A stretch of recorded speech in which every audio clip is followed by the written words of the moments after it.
আসসালামু আলাইকুম রহমতুল্লাহি ওবরকাতুহু। সম্মানিত দর্শক, বিএনপির ভারপ্রাপ্ত চেয়ারম্যান জনাব তারেক রহমান সাহেব বাংলাদেশে এসেছেন ডিসেম্বর মাসের 25 তারিখে। তার এই আগমন নিয়ে নানা রকম সন্দেহ ছিল, বিতর্ক ছিল, পক্ষ এবং বিপক্ষের নানা রকম কথাবার্তা ছিল।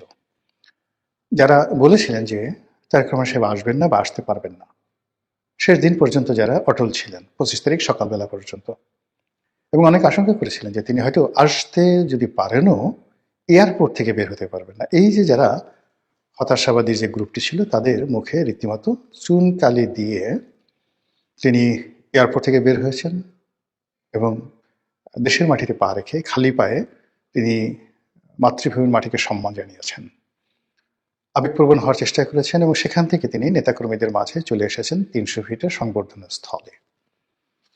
এবং দিনটি কোনো রকম নেতিবাচক কোনো বিষয় ছাড়া চমৎকারভাবে শেষ হয়েছে। আর এতে করে বিএনপির যারা সমালোচক, তাদের রীতিমতো ঘুম হারাম হয়ে গেছে। যারা প্রতিদ্বন্দ্বী, বিএনপির প্রতিদ্বন্দ্বী, তাদের মন খারাপ হয়ে গেছে।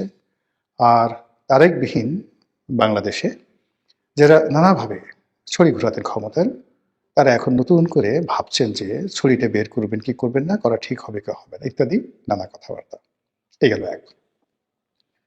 2 নম্বর হলো যে সুদূর প্রবাসী থেকে তারেক রহমান সাহেব যেভাবে দল চালিয়েছেন, সেই বাংলাদেশে অনেক অনেক ব্যক্তি, তারা জনাব তারেক রহমান সাহেবের নাম ব্যবহার করে যে ফায়দা লুটার চেষ্টা করেছেন এবং কেবলমাত্র তারেক রহমান সাহেবের ভয় দেখিয়ে তারা যে আর্থিক সুবিধা নিয়েছেন, দুর্নীতি করেছেন, অনিয়ম করেছেন, কমিটি বিক্রি করেছেন, এরকম লোকজন রয়েছেন অনেক, যাদের বিরুদ্ধে অভিযোগের পাহাড়। এখন যারা অভিযোগ করতে আসবেন জনাব তারেক রহমান সাহেবের কাছে, সেটার পরিণতি কি হবে? আবার যাদের বিরুদ্ধে অভিযোগ করা হবে তাদের ব্যাপারে তারেক রহমান সাহেব কি ভূমিকা নেন, এটার উপর কিন্তু ওনার ভবিষ্যৎ নির্ভর করবে। উনি যখন লন্ডনে ছিলেন, অনেক বিষয় তিনি জানতেন বা অনেকে তার কাছে অভিযোগ করতেন। কেউ টেলিফোনে করতেন, কেউ হয়তো ওনার সাথে গিয়ে দেখা করে করতেন। উনি তার সুদূর প্রবাসে থাকার কারণ দেখিয়ে অনেক বিষয় তিনি এড়িয়ে যেতে পারতেন। কিন্তু যেহেতু এখন সরাসরি তিনি বাংলাদেশে আছেন, কাজেই এখন তার দলের যে কোনো দুর্বলতা, যে কোনো অক্ষমতা, যে কোনো অনিয়ম, এটি তিনি দায় এড়াতে পারবেন না। তাকে এই দায় নিতে হবেই। কাজে এগুলোর উপরে তার অনেক কিছু নির্ভর করবে। আর তাকে এই সময়টিতে সবচেয়ে বেশি তাকে যে রক্ষা করতে পারবে, সেটা হলো প্রবল রাজনৈতিক প্রতিদ্বন্দ্বিতা। তিনি যদি রাজনৈতিকভাবে প্রতিদ্বন্দ্বিতার মুখোমুখি না হন, তার নেতাকর্মীরা যদি অবাধে বাংলাদেশে দাপট দেখাতে পারে, আপনি নিশ্চিতভাবে ধরে নিতে পারেন যে তাদের পরিণতি ছাত্রলীগ, যুবলীগ কিংবা আওয়ামী লীগের চাইতে হাজার গুণ খারাপ হয়ে যাবে, কোনো সন্দেহ নেই। এই জন্য হয় কি, যখন কোনো একটা সমাজে প্রতিযোগিতা না থাকে, আমাদের প্রকৃতিটাই কিন্তু আল্লাহ রাব্বুল আলামিন তৈরি করেছেন তাপ চাপ দিয়ে। অর্থাৎ আপনার চারিদিক থেকে বাতাসের চাপ থাকবে, মাটিতে আপনার একটা টান থাকবে, মাধ্যাকর্ষণ শক্তি থাকবে, মহাকর্ষণ শক্তি থাকবে, আকাশ থেকে টানতে থাকবে, এবং আপনার শরীরটিকে আপনি ব্যালেন্সে রাখতে পারবেন। কিন্তু এই ব্যালেন্সটা যেখানে থাকে না, বাতাস থাকে না, আলো থাকে না, সেখানে মানুষ হাওয়ায় উঠতে থাকে চাঁদের দেশের মতন করে। এই জন্য আসলে শক্ত প্রতিদ্বন্দ্বী থাকা যে কোনো একজন মানুষের সফলতার জন্য সবচেয়ে ভালো। রাজনীতিতে সবসময় আপনি পৃথিবীর যত বিখ্যাত লোক দেখেন, সব লোকেরই রাজনৈতিকভাবে প্রবল প্রতিপক্ষ ছিল এবং এই জন্যই তারা ভালো করেছেন। শহীদ প্রেসিডেন্ট জিয়াউর রহমান জমানাতে তিনি যখন ক্ষমতা এলেন, তখন প্রথম তার জন্য যে সমস্যা দেখা দিল সেটা হলো জাসদের বাড়াবাড়ি। অর্থাৎ ৭ই নভেম্বরে যে বিপ্লবটি জাসদ করেছিল, তার জন্য তারা মনে করত যে জাসদই হলো এই আন্দোলনের master mind. Doctor Mohammad Yunus যে সমস্যায় পড়েছেন এনসিপির দ্বারা, বা যে সমস্যায় তিনি পড়েছেন সেই সমন্বয়কদের দ্বারা, ঠিক একই সমস্যায় জিয়াউর রহমান সাহেব পড়েছেন জাসদের দ্বারা। তো জাসদের সেই হাত থেকে বাঁচার জন্য তাকে নিষ্ঠুর হতে হয়েছে। দ্বিতীয় তার যে সমস্যা সেটা হলো তার জমানাতে হঠাৎ করে দক্ষিণপন্থী গ্রুপ শক্তিশালী হয়ে পড়ে। জামাত শক্তিশালী হয়, মুসলিম লীগ শক্তিশালী হয়, এবং জামাত এবং মুসলিম লীগের মদত পুষ্ট পাকিস্তান ফেরত সামরিক এবং বেসামরিক কর্মকর্তারা জিয়াউর রহমানের জন্য রীতিমতো আজরাইলের ভূমিকায় অবতীর্ণ হয়। এবং জিয়াউর রহমান সাহেব যেহেতু মুক্তিযোদ্ধা ছিলেন, আর অন্যদিকে যেহেতু মুক্তিযুদ্ধের যারা সপক্ষ শক্তি তাদের আউট হয়ে গেছিল, অর্থাৎ আওয়ামী লীগ সেই সময়টাতে ছিল। ফলে ওই শূন্যটাতে যেভাবে মুসলিম লীগ জামাত দখল করেছিল, ঠিক একই অবস্থা কিন্তু এখন বাংলাদেশে দক্ষিণপন্থীদের আওয়ামী লীগের অবর্তমানে তাদের যে শক্তিমত্তা, এটা জিয়া রহমানের জামানাতে যতটা বেশি ছিল তার সাথে অনেক অনেক বেশি জনাব তারেক রহমান সাহেবের জন্য চাপ তৈরি করবে। জিয়া রহমান সাহেবের জামানাতে যারা ছিলেন মুসলিম লীগের, জামাতে ইসলামী, তারা অনেক প্রাজ্ঞ ছিলেন, অভিজ্ঞ ছিলেন, এবং এখনকার মতো ইন্টারনেট ছিল না। এবং তখন টিনের ছেলে কাওয়া বা 1 2 3 এ ধরনের স্লোগান হবে, এটা কল্পনাই করা যেত না। কোনো একজন সম্মানিত লোককে নিয়ে এ ধরনের কথাবার্তা বলবে, এটা কেউ মানে আউট অফ দেয়ার ইমাজিনেশন। কিন্তু এখন কি হলো, এখন এমন একটা বেয়াদব জেনারেশন আমাদের সামনে চলে এসেছে, এরা সব কিছু করতে পারে, যে কোনো মানুষকে নিয়ে যে কোনো কথা বলতে পারে, যে কোনো অপরাধ করতে পারে, এবং তাদের কোনো রকম অনুশোচনা বোধ নেই, লাজ নেই, লজ্জা নেই, অপমান বোধ নেই, কিচ্ছু নেই। একটা নতুন জেনারেশনের মধ্যে চলে আসছে। ফলে তারেক রহমান সাহেবকে এই জেনারেশন মোকাবেলা করে, এবং এই জেনারেশনের যারা দক্ষিণপন্থী গ্রুপ আছেন তারা আরও ডেঞ্জারাস, আরও ডেঞ্জারাস। এই জিনিসগুলো যদি তাকে মোকাবেলা করতে হয় আগামী দিনগুলোতে, তাহলে তার দলের অস্তিত্ব থাকবে না। জিয়া রহমান সাহেব যখন দেখলেন যে তিনি জামাতের সঙ্গে পেরে উঠছেন না, তখন জামাতের রাজনীতিটাকে তিনি কৌশলে ডিফিকাল্ট করে দিলেন, যাকে বলা হয় জটিল করে দিলেন। এবং এজন্য জামাতের একটা বিরাট যারা জামাতের মধ্যে একসময় মুসলিম লীগ করতেন বা রাজাকার ছিলেন, আলবদর ছিলেন, তাদের মধ্যে অনেককে তিনি মাঠে নামিয়ে দিলেন। অনেক ইন্টেলেকচুয়াল রয়েছেন, ইসলামপন্থী স্মার্ট লোক ছিলেন। বিশেষ করে ওই জমানাত ইনকিলাবের যিনি প্রতিষ্ঠাতা ছিলেন মাওলানা মান্নান, অসাধারণ মেধাবী। বাংলাদেশে মানে এইরকম ইসলামপন্থীদের মধ্যে এইরকম মেধাবী, এরকম স্মার্ট লোক আপনারা যারা মাওলানা মান্নানকে দেখেননি তারা কল্পনাই করতে পারবেন না। এ যুগের মামুনুল হক, এ যুগের ডক্টর শফিক, বা এ যুগে যে সকল জুনায়েদ হাবিবি যারা আছেন, মানে যদি আপনি মাওলানা মান্নানকে, মাওলানা মহিউদ্দিন খানকে, তারপরে হাফিজি হুজুর সাহেবকে, ওয়াইদুল হক, খতিব ওয়াইদুল হক, এদেরকে আপনি 1000 নম্বর দেন, তাহলে বর্তমান জমানাতে যারা আছেন তাদেরকে আপনি 1 নম্বর দিতে ইচ্ছা করবে না। আমি তাদের সঙ্গে চলেছি, আমি জানি এটা। তাদের জ্ঞানের গভীরতা, তাদের চরিত্র, তাদের ব্যক্তিত্ব, তাদের ধন সম্পদ, তাদের ইন্টারন্যাশনাল কানেক্টিভিটি, এটা কল্পনাই করা যায় না এই যুগে যারা দক্ষিণপন্থী রয়েছে। তো সেই জমানাতে তিনি জনাব তারেক রহমান সাহেব মাওলানা মান্নানকে নামিয়ে দিলেন জামাতের বিরুদ্ধে, এবং অত্যন্ত ক্যানিং, যেটাকে বলে ইংরেজিতে ক্যানিং, চালাকি করে, বুদ্ধি খাটিয়ে মাওলানা মান্নান যেভাবে জামাতকে কোণঠাসা করেছিল, এবং সেটা যদি না করতেন জিয়াউর রহমান সাহেবের সঙ্গে, মানে জিয়াউর রহমান সাহেবের পক্ষে তখন জামাতকে মোকাবেলা করা সম্ভব ছিল না। কিন্তু এত কিছুর পরেও কিন্তু জিয়াউর রহমান সাহেব দেখলেন যে না, হচ্ছে না, তিনি পারছেন না। একদিকে জাসদ, অন্যদিকে সর্বহারা পার্টি, অন্যদিকে যাকে বলা হয় এই দক্ষিণপন্থী অসংখ্য গ্রুপ, তারপরে মুসলিম লীগ, তার নিজের দল, মানে অন্তত 100টি ধড়িবাজ গ্রুপ তৈরি হয়ে গেল।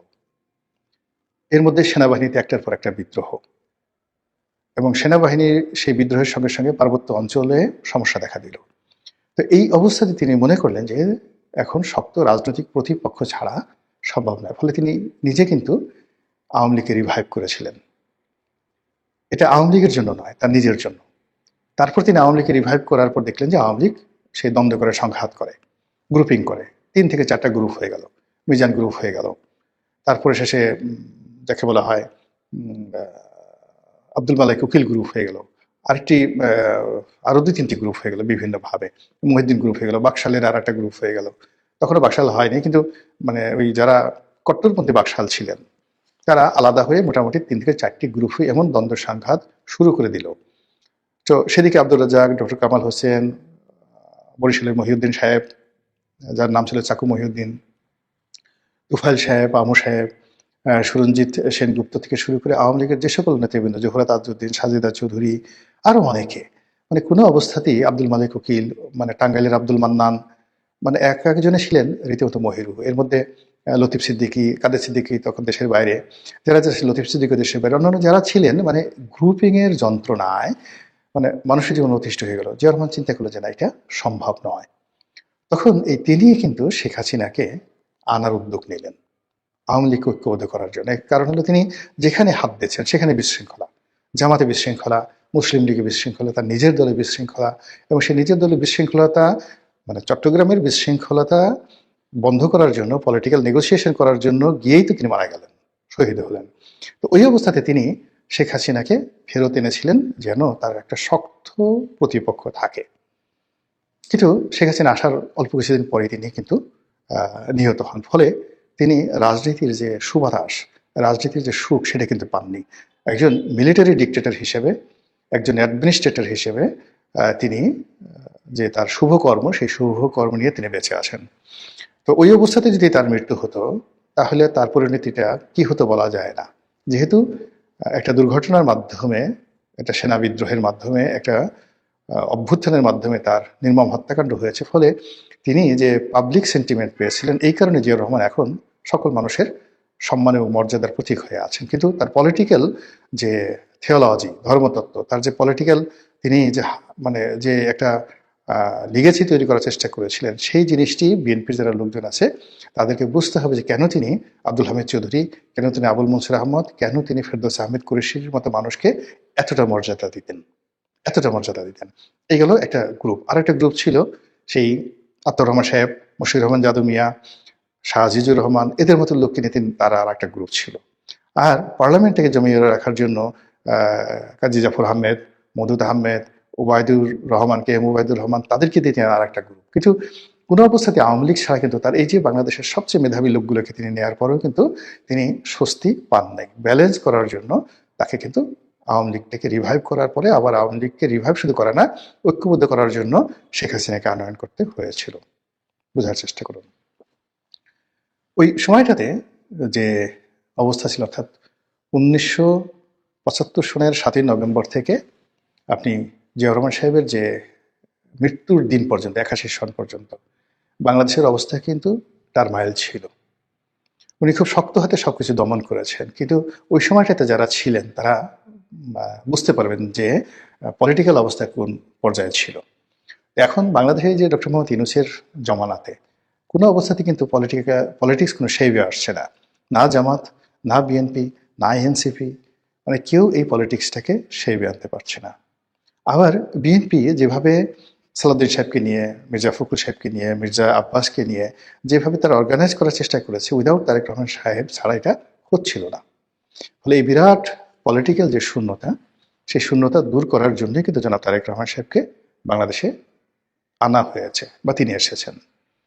এখন তারেক রহমান সাহেব তিনি কতটা পারবেন কি পারবেন না, তার কতটা কর্তৃত্ব আছে বা নেই, এ সকল বিষয় নয়। যেদিন তিনি পাড়া দিয়েছে সেই দিন থেকে লোকজন ধরে নিয়েছে তিনি ভবিষ্যৎ প্রধানমন্ত্রী, তিনি সব পারেন। আর এই যে তিনি সব পারেন, এই মোহটা থাকবে 6 থেকে 7 দিন। এই 6 থেকে 7 দিনের মধ্যে তাকে রাষ্ট্রনায়কের মতো কতগুলো সিদ্ধান্ত নিতে হবে। হয়তো অনেক সিদ্ধান্ত অপ্রিয়, কিন্তু সেই সিদ্ধান্তগুলোর মধ্যে আয়রনি থাকতে হবে। লৌহ মানবীর মতো বা লৌহ মানবীর মতো তার সিদ্ধান্তগুলো রীতিমতো স্বাভাবিক যে প্রথা, তছনছ, গত 14 মাসে যে প্রথাগুলো তৈরি হয়েছে, সেই প্রথাকে ভেঙে তছনছ করে দেবে। আপনি ফকল্যান্ড যুদ্ধের কথা যদি চিন্তা করেন, মার্গারেট থ্যাচারের সিদ্ধান্ত, 1971 সালে মুক্তিযুদ্ধ, 75-এর যে এমার্জেন্সি ডিক্লারেশনের মাধ্যমে ইন্দিরা গান্ধী যে সিদ্ধান্ত নিয়েছিলেন, এটাকে বলা হয় লৌহ মানবী। আমেরিকাতে ঠিক কিউবাতে যখন মিসাইল নিয়ে মোতায়েন নিয়ে গন্ডগোল হলো, ঠিক সেই সময়তে জন এফ কেনেডি, আর যখন ইরান কন্ট্রা কেলেঙ্কারি হলো, ঠিক সেই সময়তে রোনাল্ড রিগান যে সিদ্ধান্তগুলো নিয়েছিলেন, এগুলোকে বলা হয় রাষ্ট্র নায়কোচিত সিদ্ধান্ত। কারো দিকে তিনি তাকাননি, জাস্ট তিনি একা সিদ্ধান্ত নিয়েছেন এবং সেটা বাস্তবায়ন করেছেন। তো সেই ক্ষেত্রে এখন জনাব তারেক রহমান সাহেব কিভাবে এসছেন, পত্রপত্রিকায় নানা রকম কথাবার্তা বলা হচ্ছে, সামাজিক মাধ্যমে আরো বেশি বলা হচ্ছে তিনি কি রাশিয়ার গ্রিন সিগন্যাল পেয়ে, ভারতের গ্রিন সিগন্যাল পেয়ে, ভারতের বন্ধুত্বের আশ্বাস পেয়ে, নাকি পশ্চিমাদের আশ্বাস পেয়ে, নাকি আমেরিকার আশ্বাস পেয়ে, নাকি ইউনূস সাহেবের আশ্বাস পেয়ে এসছেন, ডাজ নট ম্যাটার। তাকে যে কাজটি করতে হবে সেটা হলো তার দলের যে বিশাল এই মুহূর্তে যে জনগণ আছেন তাদের মধ্যে একটা রাজনৈতিক সাম্যতা, ভারসাম্য আনার জন্য তার উপযুক্ত প্রতিদ্বন্দ্বী লাগবে। এবং সেই প্রতিদ্বন্দ্বী যদি তিনি দাঁড়া করান জামাতকে, জামাতও শেষ, তিনিও শেষ। আবার তিনি যদি অতীতের মতো একটা জাতীয় সরকার করে জামাত সামাত সবাইকে নিয়ে যদি একটি ঐক্যবদ্ধ নির্বাচন একটি জাতীয় সরকার করতে চান, তাহলে তার এই যে চেষ্টা, এটি হবে 2014-র মতো, 2018-র মতো, 2024-এর মতো আওয়ামী লীগের কারণ কপি। আর তাকে যদি সত্যিকার অর্থে নেতা হিসেবে অমরত্ব লাভ করতে হয়, তাহলে এই রাজনীতিতে যদি তিনি ভারসাম্য আনতে না পারেন, তাহলে হবে না। আর সেই ভারসাম্য আনার জন্য তার হাত দ্বারা যদি তার পিতার মতো আওয়ামী লীগ পুনর্বাসিত হয়, শেখ হাসিনা আসেন বা শেখ হাসিনা ছেলের সন্তানরা আসেন বা আওয়ামী লীগের যারা রিফাইন্ড নেতৃত্ব রয়েছে বা রিকনসিলিয়েশন বলতে যা বোঝায়, সেটি জনাব তারেক রহমান সাহেবের হাত দিয়ে হয়, আমি খুব বেশি আশ্চর্য হব না। মহান আল্লাহ আমাদের সবাইকে হেদায়েত দান করুন এবং হেফাজত করুন। আসসালামু আলাইকুম রহমতুল্লাহি ওয়া বারাকাতুহু।